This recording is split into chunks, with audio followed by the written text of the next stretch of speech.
Wonderful. Thank you very much for that warm welcome. It's very hot here, so I hope you're not sweating too much, and I hope that you've had a wonderful week. It's my absolute pleasure to be here with John and Ian. I'm going to, first of all, ask you guys just to say a couple of words about what you've seen this week. So this week for me has all been about Future Lions, which is AKQA's global search for the next generation of talent. So we announced the winners this week on stage on Wednesday in front of a packed-out Palais, which is brilliant. We had the winners with us, and yeah, it's been a fantastic week of celebrating the people who are going to be influencing this industry, probably quite imminently, actually, which is Excellent. good. Yeah. And a favourite bit of work, if you can pick one, or anything that stood out that you loved without picking favourites. So the biased opinion from AKQA is the Usher "Don't Look Away" interactive music video, which I think is a pretty remarkable piece of work, and just the thing that everyone's talking about, which is McWhopper, just because of the how prolific it's gone. So yeah, I'm quite impressed by that. Absolutely. How about you, John? I've seen barrels of rosé. I've seen a few people who'd like to move from certain companies to certain other companies. I won't go into any further detail on that. And I too am quite keen on the McWhopper idea, particularly as an hour or so ago, a little bit more, we were in the Palais. I think we were there for all of the holding company chief executives coming together on behalf of the Sustainable Development Goals, and Ban Ki-moon was there. And this idea of common ground is gaining a lot of traction, hopefully in our industry and beyond, of people nominally competitive getting together for the greater good. And you know, the more we see of that, the better. So I think the McWhopper thing captures that very well. Excellent. And one of the things you were talking just a moment ago about the Future Lions project itself. So maybe it would be fantastic if you could say a couple of words about kind of how you see that fitting into the industry at large. Sure. So Future Lions is now in its 11th year, and over the past 11 years, we've awarded just over 70 Future Lions to amazing young talent from all different disciplines around the world. This year, we had almost 2,000 entries from 69 countries. So it makes it the biggest student competition in the creative industry, which is fantastic. And each year, so the brief has broadly remained the same for 11 years, which is to connect an audience to a brand in a way that wasn't possible 3 years ago. And the reason we set that brief, in a way, it's kind of a trick, because what we're looking for, the important bit is the not possible 3 years ago. Sure. And we set that because the criteria that we judge is not that the students needlessly follow trends or apply technology just because they can, but rather apply it in a way that's appropriate for a brand and in a way that understands the behavior of that audience, so it's done in a meaningful way. And we can learn a hell of a lot from these students in terms of their diversity of thinking, but also understanding the audience in an entirely new way. So it's incredibly inspiring. Yeah, I agree. I was blown away by a lot of the work. So it's probably a good moment. We've got our winners here from the Future Lions. So let's give them a huge round of applause. And I completely agree with Ian. I think some of the insights that you guys were tapping into and understanding how people are going to be using that experience, that branded experience, and bringing that to life using a lot of new technologies, often using social media, going mobile first. I thought they'd really understood a lot about how people are actually interacting with brands and how to add value to people. So huge congratulations to all of you. Yeah. A couple of the themes that I was interested in the work as well. Providing utility really jumped out at me. Yeah. I thought, a lot of them were not trying to just kind of shove a message at people in a push way, but offering tangible and practical usefulness to people. Yeah, that's right. So there's two things that can happen really with kind of aggressive moves from brands into the digital world, and we can intrude on people's lives almost to the point where it's irrecoverable, or if we understand them and the circumstances that they're in, the world they're in, we can contribute or yield enduring success. And there's this thing which I've spoken a lot about this week on various events and things, which is the word engagement, which is sadly, although it's kind of rife in our industry and it's one of the most popular terms, it's actually one of the most relevant, but it's completely misrepresented. Because what we think of engagement often is this massive explosion or massive declaration from a brand which lasts 30 seconds and then it vanishes away. And that's not how we create engagement. Engagement is the accumulation of thousands of small decisions to interact with a brand, and you can only do that if you have this godlike understanding of the world that they're in, and understanding how we can help them make informed decisions. And with that comes, you have to do that with data and analysis and measurement of things, but you can also use it to deceive people, which is obviously short-sighted for obvious reasons. So the people who understand that and use it with meaning can create real success for a brand. Sure. Here we are with Google and with YouTube. So I think it's useful to have a quick word about the role of technology and the changing role of technology. What do you think? What are your feelings sitting in the creative industry, in creative agencies? How do you see that opening up new possibilities for you in the future? I think it's a cart before the horse kind of an argument for me. I was asked in a panel the other day, would you rather have a very tech-literate, data-driven person who's claims to be very creative, or would you like a very, very creative person who's claims to be technically literate? And it is, in this day and age, I said it, that's like asking, do you want a black and white dog or a white and black dog? For me, I'll always go towards the creative side of things. I'll always think, unless you've got a core idea, to Ian's point, you can get people to engage in a flash in the pan kind of a way with something for a moment or a day or two, and then it's gone. Much like some years ago, and some of you are probably too young to even remember that, people throwing whatever brand of mint it was into Coke bottles and making great big explosions to the great detriment of both the mint and the Coke. And then we all got bored with that, and nothing much lasted.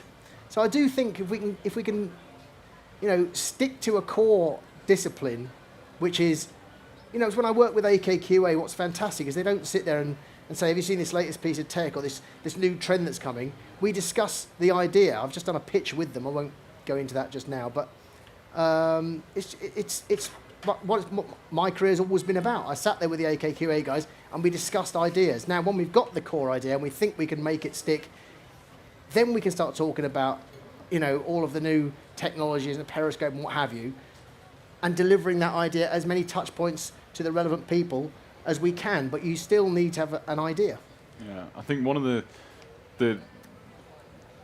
trouble is that these two opposing forces with technology and data and all of these things that are occupying all our seminars this year. And the thing about the risk with all of this measurement and data and intelligent collection and interpretation of it is that we run the risk of trying to force certainty on creativity, which in the majority of cases is quite misguided, because what we ask of creative people, regardless of discipline, is that they're willing to make these illogical leaps of wit and thought and imagination, and they do that in a way to catch us off guard. And if we police creative thought with essentially precedent or etiquette or logic, what we end up with is kind of this weird echo chamber and repetition, and very quickly everything will become very mediocre. So that's the risk, and that's the dystopian view of technology and its impacts on creativity. But actually, it's this balance of those two universes that can. But the other thing to say, and it's comes straight out of that, is if you get data, it's a start point. Data just means information. That's a great start point.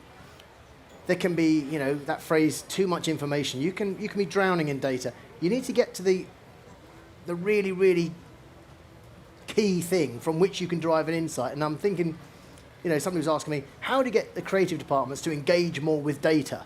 And how you do it is you say, look at this fantastic piece of work. And if everybody says, yeah, wow, that's amazing.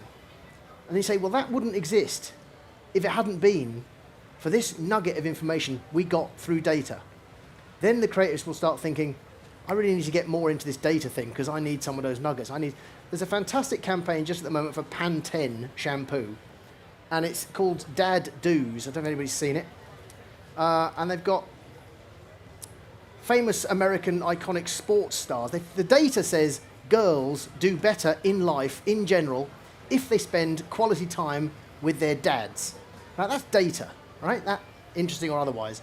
But Pantene, of all things, the shampoo, took that data and turned it into advertising stroke content, those two terms are interchangeable these days, of, it's fantastic stuff where you see the big sports star and his 9 or 10-year-old daughter, and he's trying to do her hair in some style that she'll like, and the girl's complaining, and it's all very good fun and stuff.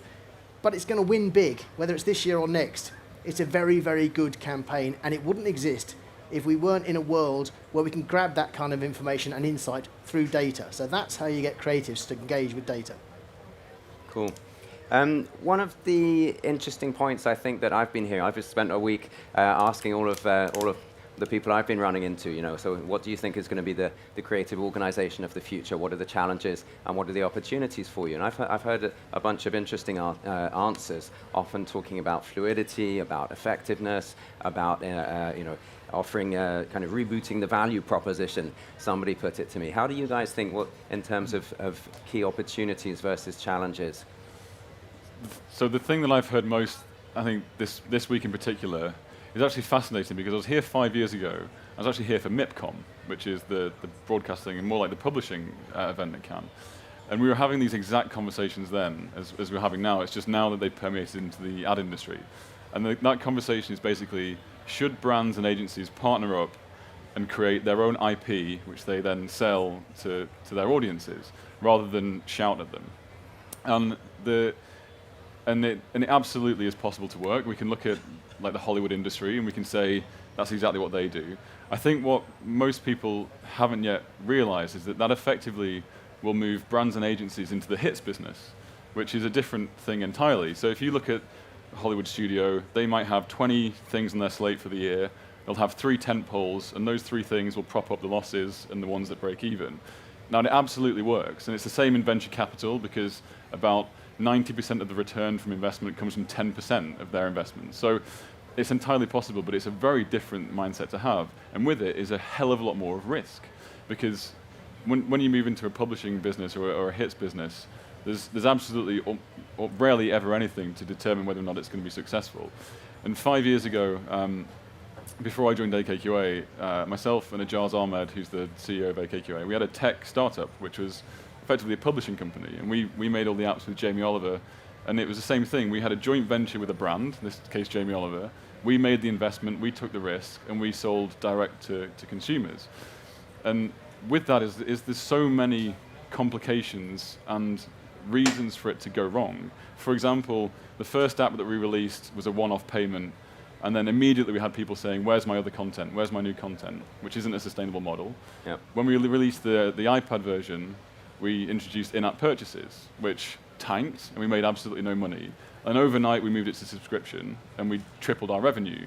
But point me in the direction of a massive incumbent agency and brand who can act that quickly with that much agility to try and solve a problem. I'll be quite amazed. So in order to do that, if that's the goal, this IP, this joint venture, then there's a hell of a learning curve, I think, on its way. Sure, and you mentioned speed there as one of the key ingredients, kind of the ability to move very fast. So these guys were given a brief. I'm not sure exactly how much time you had to work on it, but I know it's a very, very fast. Yeah, they're all nodding, going. Yeah, 6 weeks. Yeah, so that's pretty fast. How do you guys, John, kind of deal with that issue of increasing reactivity and the speed of working? Are you sticking kind of with the ways that you have been used to? No. When I first started back in the late 19th century, people had funny notions of if it's a TV ad, you get 6 weeks. If it's a press ad, you get 4 weeks. And I never subscribe to that, because I haven't got, I don't have the attention span to spend 4 weeks thinking about packet soup. I'm likely to sort of have the idea or not and move on. And I think that's stood me in good stead, and I think that's how the world is now. But to the other point, brands and the notion of hits makes you think, does Unilever and Procter and people like that now need to understand that they need to create an anti-dandruff shampoo for 2017, knowing that it will be obsolete by 2018, and then come up with another one? Or can they, can Pantene, which has been around forever, continue to have its own hits through the example I mentioned a moment ago, and contain and remain salient for people, as a long-term brand. I would rather that were the case, because I don't think the other model is sustainable for ourselves or for P&G or for Unilever or anybody else. So I do think, I'm sorry to be a bore on this, but I'm always going to defer back to, you need a core idea, and these days the bigger the better, so that you can capture people at each and every touch point and still have something relevant to say, but what it is that you say still subscribes to and amplifies the initial big idea that you had for the brand in the first place. That I don't think is going away anytime soon. So if you can do it in a week or do it in 6 weeks, as long as you can do it, you've got a future. Cool. And you mentioned the role of the brand partners in there, kind of the brands and how they're working and how they're set up and structured. Yeah. We're talking about the agency world and the creative industry, if you like. What would be your key kind of plea to brands about how you think they perhaps need to evolve, or a new behavior that they would have to learn? It's less about new behaviors. It's more about, if I think about some of the most innovative work that comes out of AKQA, it's when there's been a champion at the other end. So someone within the brand to carry it through and sell it in. And we've been talking about this all week, which is often, the idea is actually, not always, most of the time, the easiest part of the whole process. It's having the resilience to sell it in and the resilience to make it survive and not be this pale comparison of what it could have been at the beginning. And you only get that when you get a champion in the brand, and that tends to come from long-term relationships. So if brands continually have these one-night stands with agencies, I think that's the first risky thing. And then the other thing is they just need guts. And they need bravery, and it comes back to the idea of policing creativity. If our sole mission in this industry is to make sure the investments we put out in the world all win, we're not going to get anywhere. But if instead we take the approach where the creativity we put out into the world, the products and services we put out, have the possibility of success, then I think we'll make these radical leaps of innovation rather than this kind of very incremental, bizarre world in this feedback loop that we can be in this industry sometimes. And it's interesting to see the sorts of hires that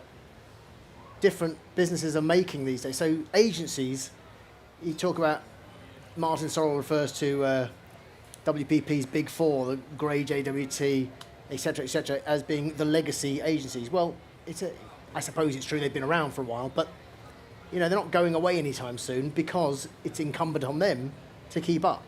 And a lot of people are talking about different titles now within agencies, the chief technology officer, or the people whose role it is to keep everybody mindful of the next development. And I think, as Ian was saying, don't be slavish to it. Be cognizant of it. Don't try and sell Complan to the elderly through Instagram. You'd be wasting your time. But do be aware of the developments. And similarly, you're finding big brand organisations hiring creative people, because it does take bravery.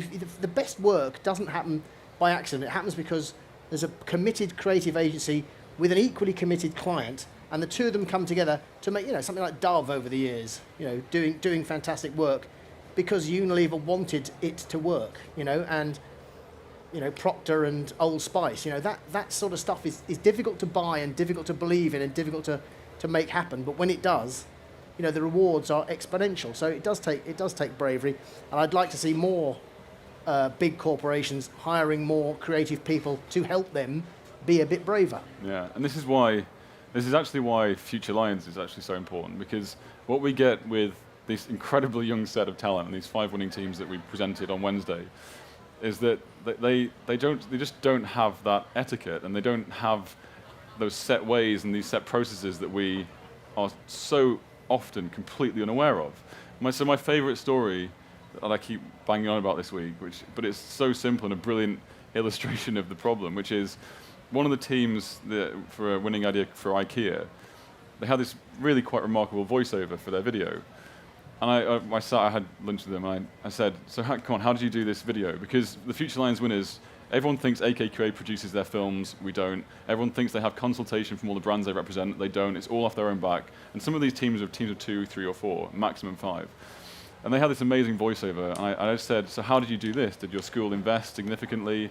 And they said, no, we just found this site online where you can pay $10 and someone will do it for you and give you 2 revisions. And I thought, like, the amount of hours and days and thousands of pounds I've spent in recording studios doing voiceovers and not got anywhere near the same result. So, and that's a very silly explanation, like an illustration, but it's just brilliant because that is just repeated over and over again, because they don't have all these processes, they don't have all these set ways of doing things. And if they achieve that just with a voiceover, imagine what they can do with this unlimited technology. The Uber of voiceovers. Yeah, exactly. Your voiceover will be with you in 10 minutes.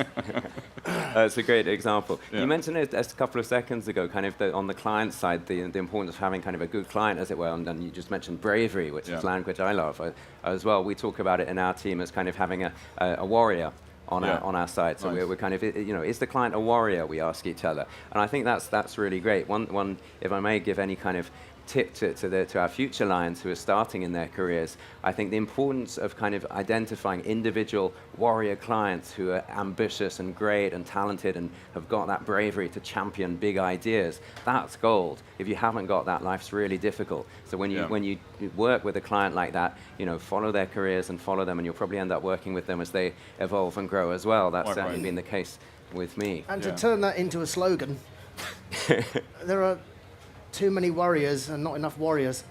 Absolutely. Oh, that's why big books. It's all about creativity. There you go. No data needed Thank on you. that one. Yeah. One other thing I wanted to pick your brains on. So I work in a very wide region across EMEA. We do work in London and in Paris and in Dubai and all across the region. And it strikes me that the creative agency setup in all of those places is not identical. You're sitting in London where you've got these fantastically sophisticated, capable agencies with a lot of capabilities and expertise there at your disposal. Sometimes that's not always the case. If I look over in Dubai and that region, the technology is there, and they've got some of the biggest figures on how people are using technology, and everyone's got 2.5 mobile phones in their pocket, etc. So it feels like the people are ready and the technology is ready, and sometimes you get a sense that creatively the level isn't perhaps as good as we would hope. How do you see that? Do you see different opportunities or people coming at different speeds according to the regions? I think, without doubt, that's very evident. I think, so my thought on that is that we should, as an industry, probably the biggest thing we lack, because of all this circulation and kind of speed of technology and things, one thing we probably miss more than anything else is empathy, which is really what's the actual behavior pattern of the people in that territory. So rather than focus on the technology and how we can serve it and what's the wacky idea we can do with that piece of technology, it's generally what is the unchanging human nature of that audience. And there's certain things. So for example, in Asia, their perception of value with digital products and digital content is far easier to communicate to than it is in the US and Europe. So in the UK especially, digital value to us is still very much, we haven't quite got it. And it's why when the app industry was introduced, everyone tried making all these new content streams, and then it vanished almost overnight in the grand scheme of things, and it became a race to the bottom. And that wasn't the case in Asia, and it's still not now. So I think I'd much rather favour focusing purely on the enduring, the complexity of humanity in that area, rather than where's the creativity missing? Because I think that one follows the other. Yeah. Sure. If I could, blow a trumpet here for AKQA, why I think AKQA has been so successful is precisely Ian's point.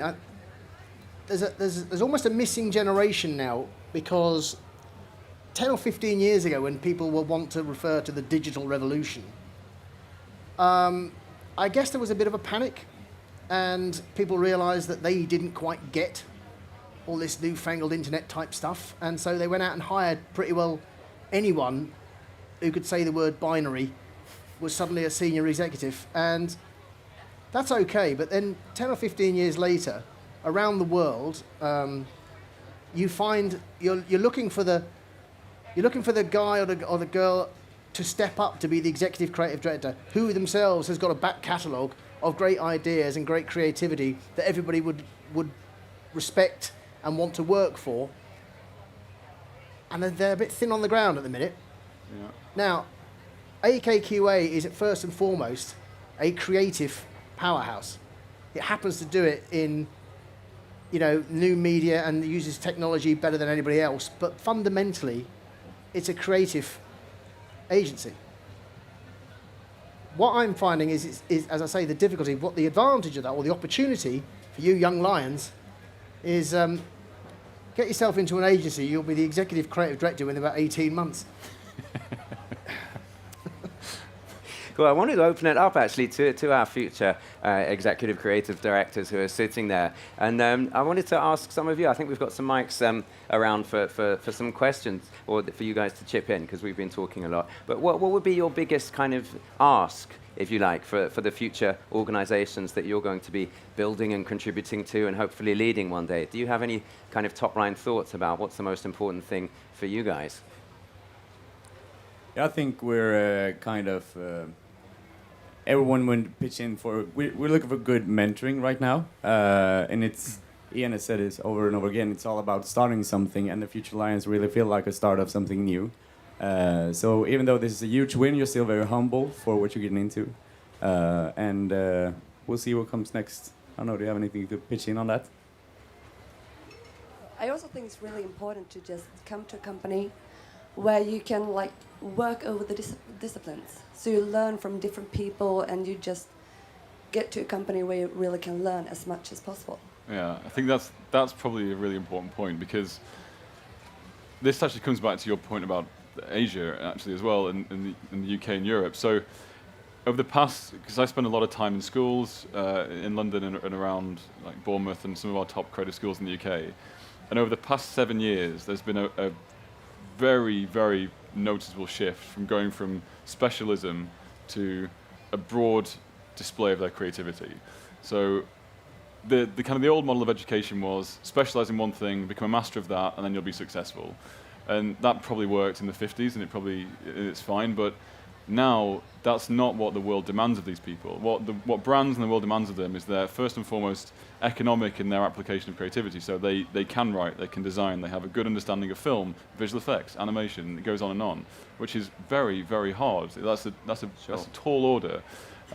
But we see it increasingly in the UK and Europe that schools are actually teaching multidisciplinary courses, which I was lucky enough to be on in my uni, and then the second I graduated, it vanished because it was very difficult to recruit people for it. So we're seeing it in Europe and the UK, which gives me complete hope actually for the industry. And I think maybe Asia, it's maybe still slightly there's a skew towards specialism, but that will change, and it will change, and it's this broad. I think the people who are unwilling to explore their creative breadth are the ones that will lose relevance probably quicker than the others. Yeah, Sean, we're certainly seeing a whole bunch of hybrid profiles coming in, people who can code as well as art direct and so on. I think that's an absolutely magic combination when you can bring kind of some of the art with some of the engineering type skill sets. Absolutely. Are there any other opening up to the audience? Anyone's got any burning questions for our panel? Hi. I've got two, actually, if that's all right. So first one is, so we've been talking about, how it's kind of 10% investments where the success comes from, and, where the return comes from.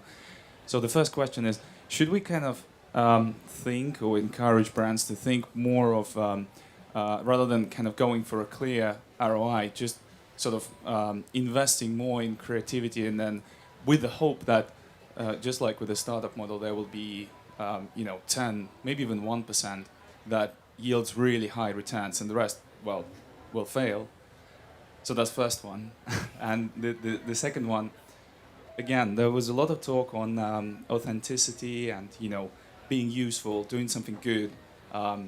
And with that, I've been thinking, should we try and communicate the mission of the brand somehow, if there is one? Mm-hmm. So kind of, do you think this is important? Do you think we can do it? And do you think we can sort of convince brands to not just do something cool and kind of grab their attention, but more pass their message on why they're doing it, why do they exist, why does Unilever exist? Yeah. Anybody can do shampoo, or What's that panel I can't make shampoo. I'll give you my 20-second version of that, if I think I remember the first one correctly. And so the first question was about ROI, is that a goal? And Yes. So the fact is, there's a commercial reality to what we all do. I mean, we're not artists. We're commercial, creative people, which is cool. Like, celebrate that. Do you know what I mean? 'Cause it means we can buy houses. So that's the good thing. But ROI and those, like, the spreadsheet analysis of it should not come first. That, without doubt. So you need to know the commercial needs of what you're doing, of the brief, but you should never police the inception of an idea with rationality, in my opinion. So that's the first thing. So that's the order of the second thing. And then I've forgotten what the second one was already. It's about brands and their mission, and Brands how do and we their get that mission. message out So there. my take on that is, if you don't understand the essence of a brand and why it exists in the world, you'll never be successful. Fact. That's why the winners of this actually so incredible. Like, credit to all of them, because without any interaction with the brand, they all demonstrate a pretty outstanding understanding of why that brand is in this world. But then my counterpoint to that is, we don't need to do it in a worthy way. Like, we don't need to do it to try and save the world. We can do it in a way, for example, if you take Google's mission, which is to, present the world's information to people they phrase it better, but it's something along those lines. And if you take that, I mean, that applies to every single thing Google does. So there's no lie in what Google do. If you take even their autonomous car program, that is presenting the world with information. It's all, so you can communicate the essence of a brand without doing it in a way that's worthy, without doing it in a way that's heavy-handed. And but if you don't do it, then that's the first hurdle. Cool. I think we shouldn't get too carried away with it, but CSR has become increasingly important in the last, probably even in the last decade, a bit longer. And I think social media is hats off, because it's everyone in the world now expects big corporations. You can't fly anywhere without the aeroplane saying, or the people on the plane saying, we're collecting for digging a well somewhere. And good. And I've had people say to me, you in your industry, it's very cynical, all your pretense of, creating fresh water, says Coca-Cola or Pepsi. Well, what's the harm in that? If Pepsi and Coca-Cola didn't do it, it wouldn't get done. So I'm very happy with that. And governments the world over, this is going to get a bit political, governments the world over are retrenching. They're pulling back. They don't have the spare cash anymore for fantastic social programs and everything we all we wanted to be feather bedded back in the 70s and 80s and what have you around the world. And brands are moving in. So where, for example, in the UK, it's now very expensive to go to university where it used to be free. There's a very, very big difference between free and very expensive. Now, there are certain organisations who will help you go to university to study certain courses, and they'll pay for your course. The transaction is that you will then work for them. You don't have to work for them forever, but for a period of time. And people, isn't that terrible? That's awful, isn't it? Well, why is it awful? If that didn't happen, that person wouldn't go to university. So it's a good thing. Yeah. So I think the CSR programs that, frankly, the consumer has demanded of large organisations, by and large, is a very, very good thing. Gentlemen, I'm sorry, but I'm getting the time up signal, so we'll have to wrap it up there. We've heard about big ideas, we've heard about courage, we've heard the young future stars of the industry talking about staying humble, learning, becoming multidisciplinary. I think those are some pretty positive messages to take away if we keep anything in mind. So thank you both very much. Ian, John, thank you, and congratulations to our Future Lion winners. Big hand. Amazing talent and amazing work.